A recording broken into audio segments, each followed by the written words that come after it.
Little Miss here is 10 freaking months old.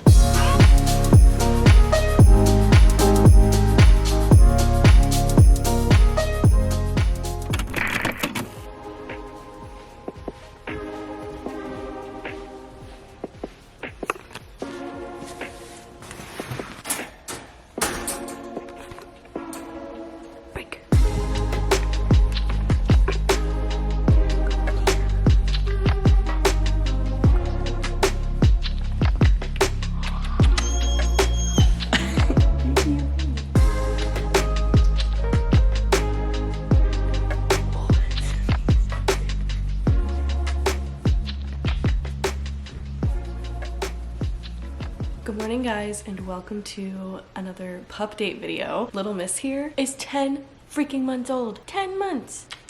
I cannot believe it. Now, if we're being honest here, I should have filmed this Pupdate video at the beginning of the month. Freya's birthday is January 3rd, so on the 3rd of every month is like when she turns the next month, of course. And I'm filming this on the last day of November. So she's already almost 11 months, but I did ask on my Instagram for questions at the beginning of the month before I was going to film it. So all of the questions and all of like the updates that I'm gonna give you, how she's been doing, how I've been feeling, is going to be accurate for 10 months, even though we're filming this. I'm trying to get your eye boogies later than 10 months. And one of her new favorite things to do is to stand here and look out the window. What are you doing? Dad's up. Good morning, Dad. Good morning. Oh my goodness. Oh, that's a big stretch. Long dog. I know. You're so long, Bubs. He's at this spot. There she goes. Back in the window. Griffin is taking a shower to get ready for work. I just changed out of my pajama pants into sweatpants because it's time for Little Miss's morning walk, but it is 37 degrees outside, so it's cold. I'm gonna use my new bag that I got, which is specifically for your pups. I hauled this and showed it to you guys on Instagram, so if you're not following me there, you have missed this, but don't worry, it'll come in like a haul video in a second because I got a lot of new stuff for Freya. What is good about this bag though is it's like a purse and then it has this extra piece, which honestly I don't know what it's for technically, but I'm gonna use it for like treats and stuff like that. But I'm gonna put my keys in like the purse part because I can hold my keys and my phone, and that can be like my bag while carrying her treats. And there's also a little like poop bag dispenser area here, so if I had a poop bag in there, I could like pull it out, which I might as well throw in here because it has a little like mesh bungee pocket on the inside to hold the poop bag, so it's like separate from your stuff and it doesn't come like unraveled and all that, which I personally love. There we go. Look at that. What, kitty? You want to say hello? Good morning, kitty. Okay. And I'm gonna bring a little bit of her food with me in this pouch to use as like treats while we're walking. The food that she eats is Signature branded. It's like the limited ingredient salmon and trout flavor because a couple months ago we realized that Freya has a chicken allergy. So that's why she's on that food, or like that flavor of food in the limited ingredient. But if you're new to our pup dates and you don't know like the routine by now, I will obviously be walking you through that today. That's what these pup dates are always for, just to give you guys an update on what Freya is doing, how she's learning, like progression, regression, and like tips and tricks that we've learned along the way to help us train her, or like what we feed her, new toys, whatever. So if you're new here, make sure you subscribe down below. I do these videos every single month. Every morning when we do go on our walks, I usually have my treat pouch and I put her food in the treat pouch. She gets a cup of food in the morning and a cup at night, so I put a cup in the treat pouch. We never get through the entire treat pouch during our walks and everything, but I always bring treats with me on walks because I want to reinforce good behaviors and try to redirect bad behaviors kind of thing. So I'm always giving her treats on walks. Everything is like a trainable moment, and usually whatever she doesn't eat on the walk is what the rest of her breakfast will be. But her like eating routine, or like how she's eating or what she's eating, has kind of changed. So I'm excited to show you guys that in today's video. So that's why I'm only doing like a handful of food rather than like her full cup. One, because a full cup's not gonna fit in this tiny little thing, but also because she just eats differently now. So I will show you guys that when we get back.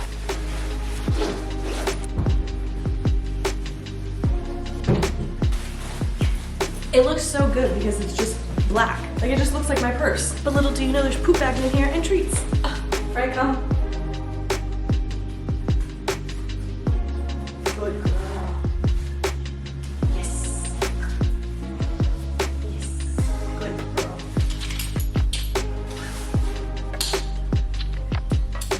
You sit. Good girl. Stay.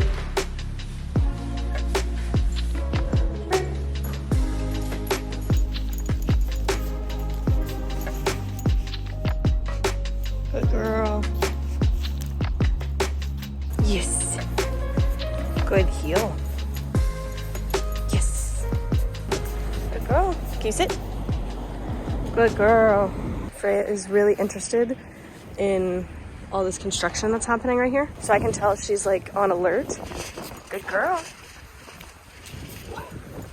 I don't know if you guys can hear, but she's doing some low like growl barks, but not barking. And I don't ever mind her to like pay attention to that kind of stuff. It's okay if she kind of does those little like grrr, because that's just like an alert kind of thing. She's like, hey mom, there's something here that I want you to know about kind of thing. Like that's the vibe. So I don't mind that. It's when she starts like barking at it, or when she doesn't want to keep moving, or when she gets really fixated on it. So she was still walking forward. She would look at it, look forward, look back at me. Like to me, I'm okay with that kind of behavior. I really try to redirect it when she's just like so fixated on it, is actually barking at it, or is like scared of it. But she was still going about her business, but just being alert, which I'm okay with. I always get asked for tips on leash pulling, and Freya still does it. She is not the best at it. Good girl. Yes. She's really good if I ask her to actually like heel. If we're just walking, like oftentimes, oh, do you guys remember in the other pup date? Remember when she was scared of this? See, and now she's fine. She just wants to like sniff it and hang out, but she remembers it. Good girl. Come on.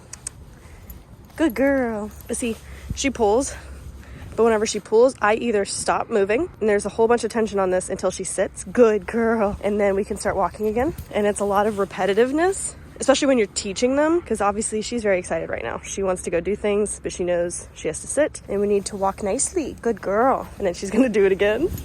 And it's basically just annoying enough that over time, your dog will be like, I don't want to do this, and realize that they get nowhere when they pull. Another way that you can do it is if they start to pull, turn around and just start pulling them the other way. Good girl. And then we'll go this way. Good girl. But then she'll do it again. Good girl. And sooner or later she'll learn, yes, good girl, that when there's a loose leash, we keep walking.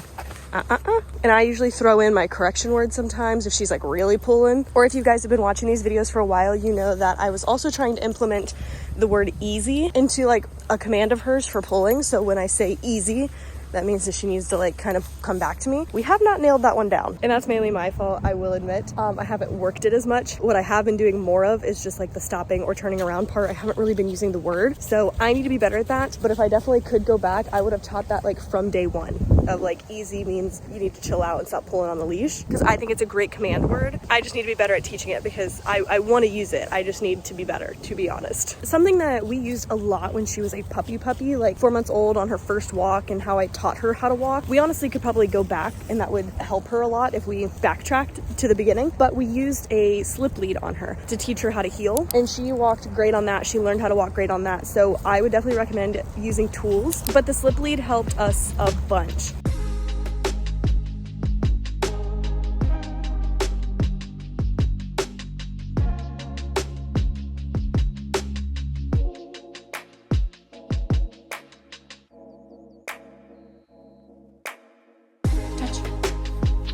Good girl, Sid. Good girl, Sid. Quick. Good girl. Good girl. I will say, this came in handy because her leash right now that I was using, that new one, when I say I got Freya a lot of new things, I did, but that new one doesn't have like a poo bag holder on it like her normal one does. So when she did go, I was like, oh shit, I forgot like this one doesn't have it. I'm so glad I put them in the bag. So I got to use one of those. Treats did really well in here. I was kind of worried because I just left it unzipped while I was on my walk. So I was worried that they would like fall out. They didn't, because as you're walking, it kind of like shakes, but they don't fall out. And even if you were to bend over, because it's hooked onto one point, it just hovers with you, so it doesn't tip over. I liked it. I will go more in depth on the bag and other things that I got in the haul video, like I said, but I will link this bag down below. I got it because I kept seeing Instagram ads up for it, and I was like, no, Marissa, don't give in, and I did. But I screenshotted my cart and like posted on my Instagram story, and was like, my Instagram ads know me too well, and all of y'all were like, you gotta tell me where you got that. Like, what is the brand? Where'd you get it? Blah, blah, blah. So I was telling you guys, but because so many of y'all were asking, I did reach out to the brand to see if I could get a little code for y'all for a discount, and they did give me one. So there is a discount code down below for y'all. I had to pay full price for mine, but y'all don't have to. So I will link this down below with a discount code. It's freaking adorable. At least with the first use, I'm happy.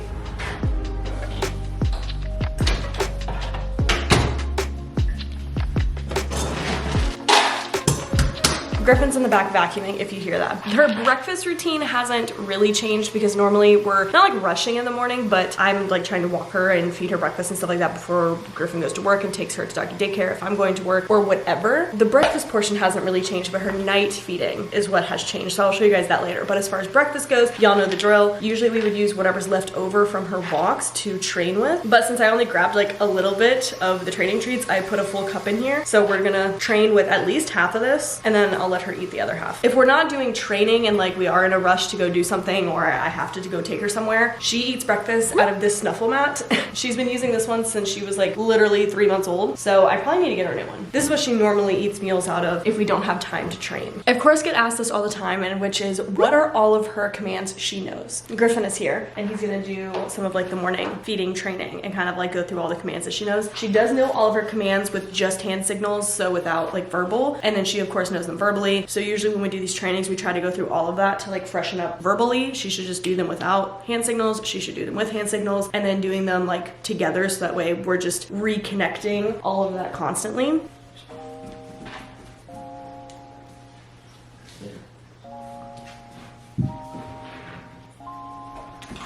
Yes, good girl. Good girl, good high five. Center. Good girl.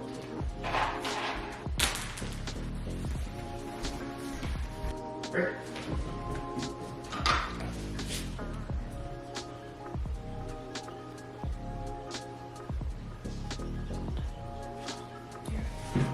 Yes. Going off of that from what you guys just saw, I also got asked, can Freya fully understand you or does she get confused sometimes? She most definitely gets confused sometimes. Like at that point she was kind of like, what do you want? And then it like clicked for her. The one thing that we do though is we try to let her figure it out on her own first. So we will always like hold it, wait for it. We only say the command once. That is the key. If you keep saying it, one, it loses meaning, and then it also teaches your dog that they don't have to listen to you the first time they say it. Like they'll wait till the 5th time you say the command for them to do it, which you don't want to happen. So only say the command once, and if after a little bit she doesn't understand, we will help her, but we won't say it again. So for example, when Griffin asked her to lay down, and if she didn't do it after a while or she tried to do a different trick, sometimes we'll still hold it because she'll maybe spin and then figure it out and lay down in the end, and that's when we'll mark it with a yes and give her the treat so that clicks. But if we're trying to help her or guide her, we might actually take the treat in front of her nose and like take it to the ground, you know what I mean? As like luring her as you would when you were teaching the command, and then it'll click a little bit.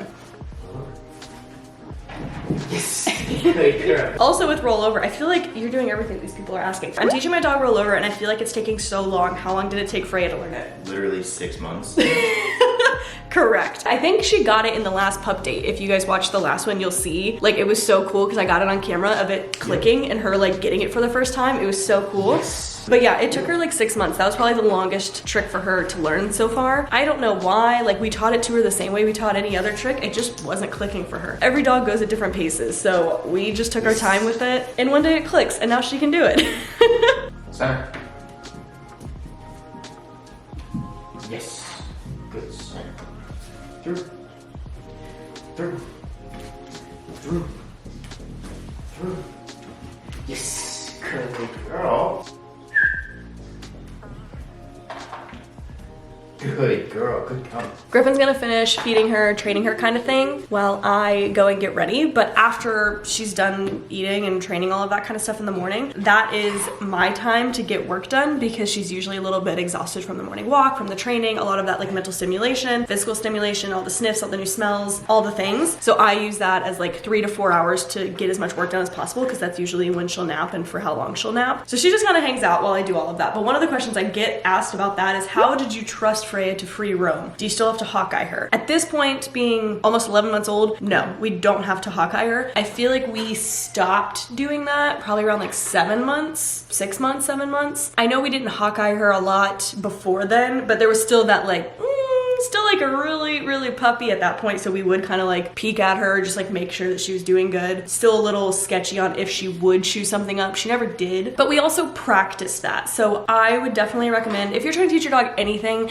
including like boundaries and commands and all of that, it takes practice. It's not just like a, I guess we'll just see if she doesn't chew anything up today. Like, you practice not chewing things up, or she practices being independent in the sense, or like having alone time. I remember when she was like a puppy, I would leave her for like 20 minutes or so while I went to the room and we had the baby gate at the old apartment, and just like see what she would do. And I'd kind of peek out, and sometimes she'd be sleeping, sometimes she'd be out on the porch. Like, it was practicing for moments like that, so that way if she did get anything, I was there to stop it. So I didn't give her free roam just like right away, or like right when she turned 6 months. I wasn't like, woo, we're all good. Like, we built up to that and practiced having like alone time, or practiced being independent in that sense, to now where like I'm comfortable, yeah, like not really watching her. She hasn't chewed something up in a very long time. And of course, like accidents, like we don't have those, so like there's nothing really to watch for. She has learned. We've been very strict with our boundaries on like what she can and can't chew on. So all of that is like the groundwork of like the first day you bring her home and until she's like 3 or 4 months, like all of that lays the groundwork for not having to Hawkeye your dog. We still don't leave her unattended when we leave the apartment. She has, which you guys know, jumped over her baby gate or like over her crate, I think twice now. So she has been like contained, and then when we get home, she's uncontained. But that was not on purpose, and nothing ever happened. Nothing was chewed up, no accidents and stuff. So I felt really good about it. But again, I would want to practice for that. Like, I wouldn't just leave her. On the same token, which goes for like these mornings, I'm leaving her unattended, or I don't have to watch her like a hawk, because she is exhausted, or you know, like she's tired. I have stimulated her enough to leave her alone without worrying that she's going to be bored enough to get into something, or like bored enough to chew something up. So that is also a really big tip, is you want to set them up for success. I wouldn't leave her at home for 5 hours knowing that she had no exercise that day, just leaving her at home. Like, she'll probably get into something. She's bored, especially her. She's a working dog. She has to be doing something. So unless she's tired, I'm not leaving her unattended. I know that that energy breeds chaos. So I don't want that energy when I'm not having to watch her. So I just make sure she goes on her walks, make sure we do training, make sure we do something that's like tiresome.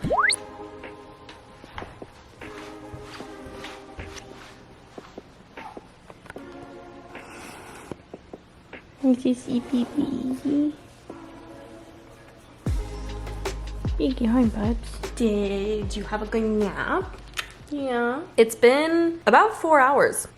And she's just been sleeping. She did get into her toys a little bit. She like entertains herself. And it's the perfect amount of time for me to like get enough work done. Like a 4-hour chunk is a good chunk to like really just nose down, get work done. And then I try to stop, if I'm like on time for the day, try to stop around 1 p.m. So that way I'm working like 9 to 1, get like a lunch break kind of thing, where Frey and I will go do something, do our activity of the day for like an hour or two, and then come back and work for another like 4 hours or so. That's usually how I try to do things. So we've reached the midday point. Little Miss is awake. Time to go do something. What do you want to do today? What's the temperature now? Because it was obviously cold this morning. Oh, it is 50. We could go see if there's doggos at the dog park.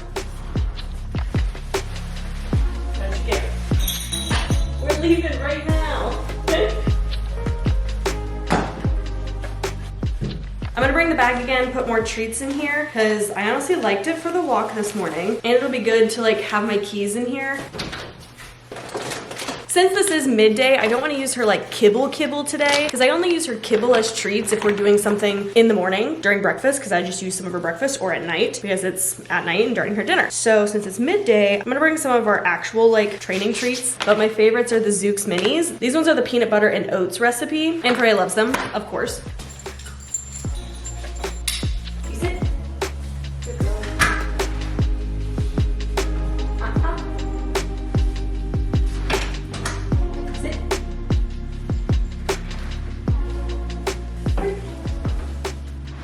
We got lucky, Freya. There's doggos here.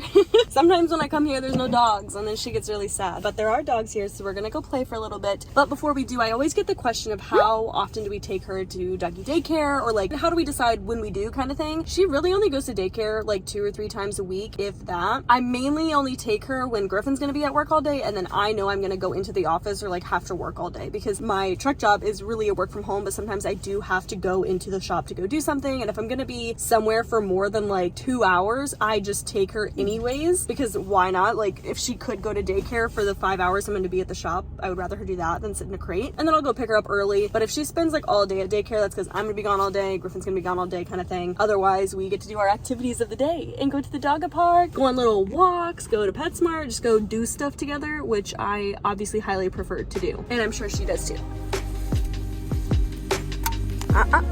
Sit.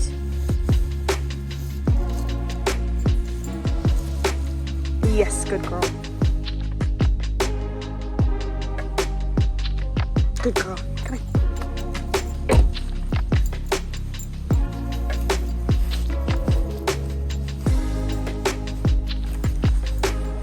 Good girl.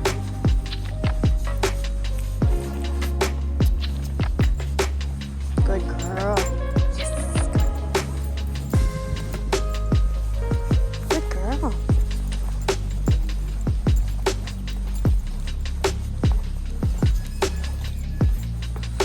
Freya, sit. Good girl. There you go. Well, we have a failed dog park attempt. I've said this before, this has happened before, where just like the vibes are off, things are happening, dogs are getting into it too much a little bit, and I never want to risk it with her because she is so good with other dogs, and I love that about her. Like, she has a good temperament and everything, and honestly, unfortunately, one thing could kind of ruin that for her, and I don't want to chance that. And I already chance it by going to dog parks. Like, I know a lot of people don't like them. Totally fine. They are problematic, but I take her because she does enjoy them. But I just try to be vigilant when things are not going okay and to pull her from it before something big happens. And that's just what was happening today. There was like 2 golden retrievers from the same guy who was just so much for Freya. And that happens, like, not every dog's gonna get along. That's totally fine. But I could tell that Freya was just like, she wasn't having it. Like, these dogs were all over her, and she was trying to like show signs, you know, like go away. She'd jump up on the bench, she'd go underneath the bench, she'd kind of hide behind me, and I was trying to let her like figure it out on her own, you know, because I want to try to teach her that. But I could tell she just wasn't having it, and these dogs were not listening to their owner. They were not leaving her alone. She even like corrected them multiple times, like actually snipped at them and like barked at them, which I allow because that's how dogs communicate. But they were not listening to her corrections, and that's what I have a problem with. And that's when things can get heated, because that's when she gets overwhelmed, that's when they get overwhelmed, that's when a dog fight could happen. Like, I'm not trying to do that. So after she like corrected them twice and they were not leaving her alone and they weren't listening to her corrections, I was like, okay, we're leaving. So now we're just walking on the little like nature trail that they have, because I want to get her to do something, and so she's sniffing all the smells. But it's just disappointing because oftentimes like your dog, like a person, doesn't listen. Like, if someone's crowding my personal space and I'm like, hey, can you back up, and they don't, like, I'm gonna snip too. So it just is what it is. It's not a huge deal, but I just always leave those situations before they could become something else, because I just don't want them to. So now we're walking.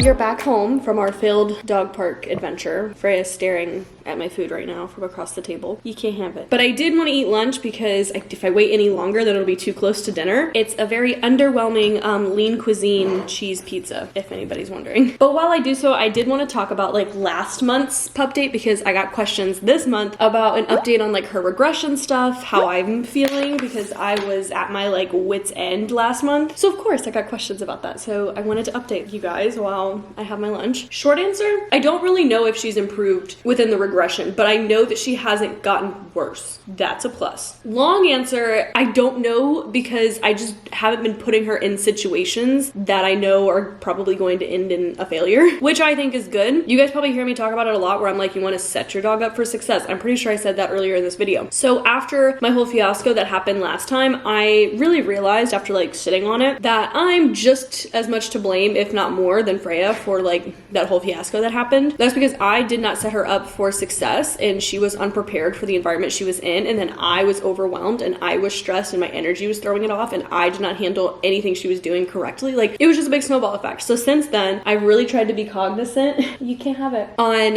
where I'm taking her, how I'm acting when I'm in those situations, before I even take her somewhere, thinking about like, is this gonna end badly? Could this end badly? Is she ready for this? Should I maybe not do this? Or how could I make sure that this, you know, actually goes well? And that has helped so much, because once you start learning your dog's like body language, behavior, even like their schedules of like, when do they normally get really hyper, or when do they get really tired? Can you tell that they're like restless during certain parts of the day? Like, knowing your dog inside and out will also help, because I can tell when Freya's getting overwhelmed. Like at the dog park today, like I could tell before she even corrected the dogs about being all up in her business that she was going to at some point, because I could tell like she just was not having it. And you need to learn that. You need to learn what their ears do, what their tail does, what all these things do for your dog in certain situations, because when I look back at that event, she was telling me all along that she, like, this was not okay, but I just wasn't watching and I wasn't listening. And the main piece of advice that I was getting about her aggression is just to like stay firm, stay disciplined, just stay on your routine and it'll pass quicker. And that's what we've been doing. So I haven't really gone like back to basics like I said I was going to, but we've been trying to do more training, more structured walks, more like figuring out where her weak points are and working on those, or just avoiding instances where those are going to be a problem. I've been able to like identify a lot of her triggers now, because I've been more cognizant. Like, I think I got a question like this of how she does meeting other dogs like on leashes and stuff like that. I know that Freya does not do well when she meets off-leash dogs on a leash, which is normal. Like, a lot of dogs can get a little antsy because they have no way out. Like, those dogs have free range and she's very constricted. So I know that when she's gonna go meet a dog, if they're off leash and she's on leash, like, she's not gonna be having a good time, and then it's just gonna spiral. So now I like avoid those instances, like at the farmer's market or random things like that. Like, I just avoid other dogs when she's leashed, not because anything will happen like bad wise, but just because I know that she's not gonna behave to the best that she could, and then it's gonna ruin the whole rest of the day for me and her, because she just gets too hyper. She doesn't know how to like not pull, and then she'll bark and try to play. Like, it's just a whole thing. So now I just avoid it until we can like ring it in. I'm not saying that I'm just gonna avoid it forever. Like, I want to work on those things when she gets into training and stuff. But speaking of training, I also got asked if we enrolled her yet, and we have not yet, but I have narrowed down where I'm going to take her. I'm not going to tell you guys yet because I don't want to give a review on something that I haven't tried yet, but I found a place that I think is going to be the best. I do want to start training classes as soon as possible, but that could be not until next year. So there's kind of like an update on how she's been doing in her 10-month phase. I think it was a huge learning month for both of us, because like I said, I don't think she's gotten better in the regression. I think honestly I've gotten better in like managing her in a way. Like, I realize now, like, when she gets in certain spells or the zoomies or like crackhead demon hours, like, I know when they're coming. I know how to kind of like go around that. I know that she doesn't do well meeting dogs on leashes. When she starts to show certain behaviors, like, I can preemptively just like leave and get her out of situations that I know aren't going to end well, and trying to set her up for success in every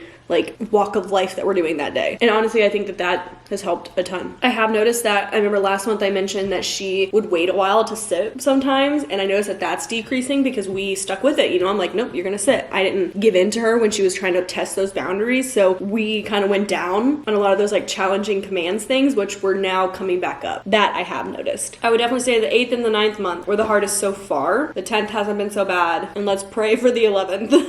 It has been a couple of hours later. Griffin is home from work. He made us dinner. I have been editing videos. Little Miss slept again for like another 3 hours before Griffin got home, because, you know, going on adventures tires her out. So it's really helpful, so that way I can get work done again. But we're about to eat our dinner, which means it's time for Freya to eat her dinner, which I told you guys is a little bit different. So let me show you what we've been doing recently. In one of my most recent vlogs, I got Freya some new stuff, which are like slow feeders. I have this purple one. I got a gray one for her. It is in the dishwasher, but like just a regular slow feeder, because she just eats very quickly, and that's why she eats out of her Snuffle Matt. But I was like, let me just switch it up so that way she's not eating out of the same thing every single time. So I got 2 of those, and sometimes we like to just switch up her meals, so that way again she's not eating the same thing every time. We're just like, I don't know, getting little supplements and little things. So she doesn't eat like this every night. Sometimes she does, where we will take the slow feeder, put her cup of food in there. I will top it with this wild salmon oil, which is really good for their coats and, you know, other great things. I usually just do 1 squirt of it, and then I also pour in like a 1/4 cup of bone broth. However, we recently just ran out of bone broth, so I don't have any to show you. I got it from the pet store, so it's like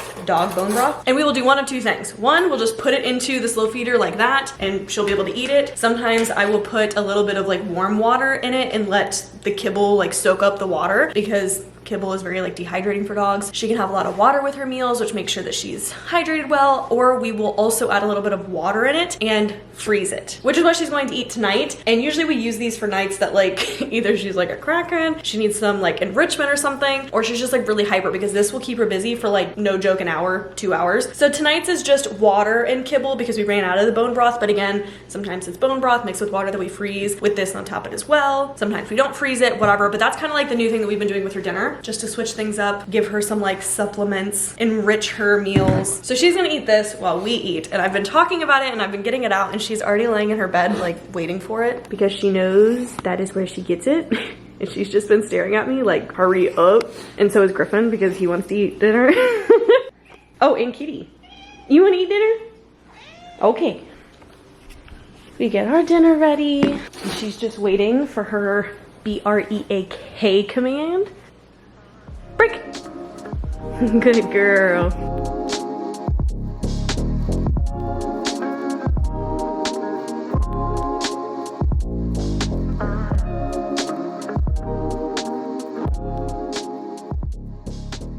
It is 11:44. It's time for bed.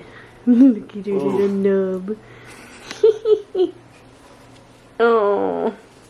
And I did get asked if she still sleeps in her crate or if she does sleep in her crate, and she most definitely does. She loves her crate. She sleeps really like soundly in there, not a peep for like 8-9 hours. Like, she's really good in her crate at night. She typically will hang out with us in bed, but I just got done editing, so she's been hanging out all night, and I'm usually asleep by now, so Griffin's usually the one that puts her away every night because he's up later than I am. She'll hang out in bed with us until Griffin's ready to go to bed, and then she'll go into the crate. She can sleep outside of her crate. She has done that often, and you know, we love it and everything, but she's a little restless outside of her crate. Like, she moves a lot. Like, she'll sleep on the bed, then she'll sleep under the bed, she'll go to the futon, she'll go to the couch. Like, she's just kind of everywhere, so I think she gets a better night's sleep in her crate, honestly, because that's just like her safe space. She's used to it. But we do kind of alternate her. We give her like at least a night, if not a couple a week, but we don't want to just like make the crate obsolete, because she still needs to sleep in it or be comfortable in it and be used to it for whenever she stays with Griffin's parents or like whatever. Like, she'll have to sleep in a crate, so we can't ever really take it away. Even if she's fine at our house, we're always going to be like working on it and practicing it. I'm sorry if I didn't get to your guys' questions for today's Q&A. I always get literally so many in these Pupdate videos that realistically I can only do so many of them, but make sure you're following me on Instagram, because if I didn't get to your question this time, please continue asking it. Sometimes if I don't get to them in the vlogs, like, I'll still answer them on my stories, but I always take the Q&As on my Instagram in that little like question bubble thing. So if you ever want to submit a question, you have to do it on Instagram. I hope you guys enjoyed today's Pupdate. Another Pupdate will be coming soon since I'm so behind and she's already about to be 11 months old, so be on the lookout for that in like another week or so. But if you haven't yet already, make sure you subscribe down below so that way you don't miss out on any daily vlogs this month, but also future Pupdate videos or videos with Freya. She is basically the star of the show now, and I'm not upset about it. But I love you guys so much, more than you'll ever know, and I'll see you in the next video. Bye!